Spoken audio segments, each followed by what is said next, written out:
Good day, I'm Stephen McHugh, and this is your JIS News for Thursday, May 4. The Ministry of Health will be embarking on a $3.5 billion program to upgrade critical health infrastructure over the next 2 years. Portfolio Minister Dr. Christopher Tufton made the announcement during his contribution to the sectoral debate in Parliament yesterday. What is important is that we cannot continue to limp along with an ailing infrastructure and pretend that we are able to respond to the health challenges that our people face.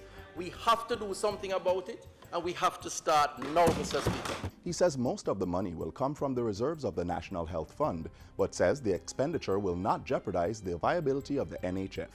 The Health Fund, Mr. Speaker, has $10 billion in reserves. And to be totally cautious about this, what we did, Mr. Speaker, we commissioned a study by KPMG to determine the entity's viability based on future expenditures and projected revenue stream. Following that study, we concluded that a withdrawal of some $3.5 billion over 2 years would allow that entity to meet its obligations up to the next 10 years comfortably, all other things being equal. Meanwhile, the Ministry of Health will be expanding the scope of its project to reduce waiting time in accident and emergency departments. The $353 million project, which started last year, targeted 7 hospitals and their closest health centers, whose opening hours were extended among other operational improvements. The extended hours allowed persons to be able to visit the health centers after regular work hours, thus decreasing the visits to the accident and emergency rooms, and by extension decreasing the daytime congestion in some of these health centers. Over the next year, the ministry will be putting measures in place to further reduce triage times in the targeted facilities.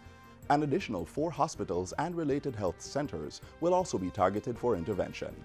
Government is considering legislation to govern how national examinations are conducted. Prime Minister Andrew Holness says this is due to the numerous complaints that continue to be lodged with the Ministry of Education.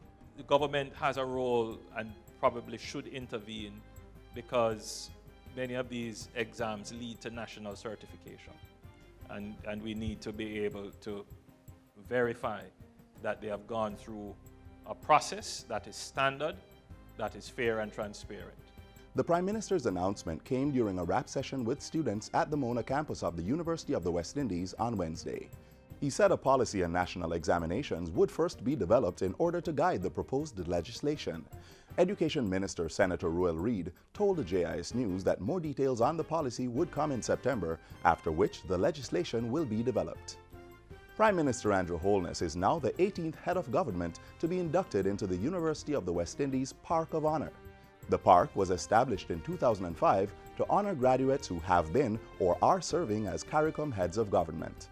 At Wednesday's induction ceremony, Prime Minister Holness expressed his profound gratitude for the honor. I am very, very humbled by this honor, and I want to thank the University of the West Indies, such a very important institution in our society, for bestowing this honor on me. Thank you very much.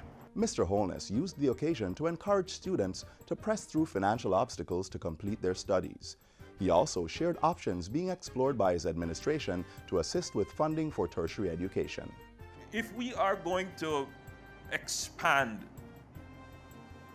tertiary education, then the subsidy may have to shift from the fees to a subsidy for financing, meaning that you have to make it easier and more accessible for students to finance the education rather than to give a subsidy for fees.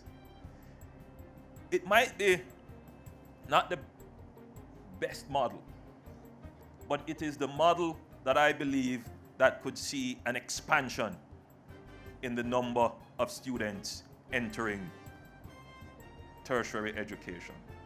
And finally, the Mandeville Tax Office reopened for business today following a tragic incident on Wednesday.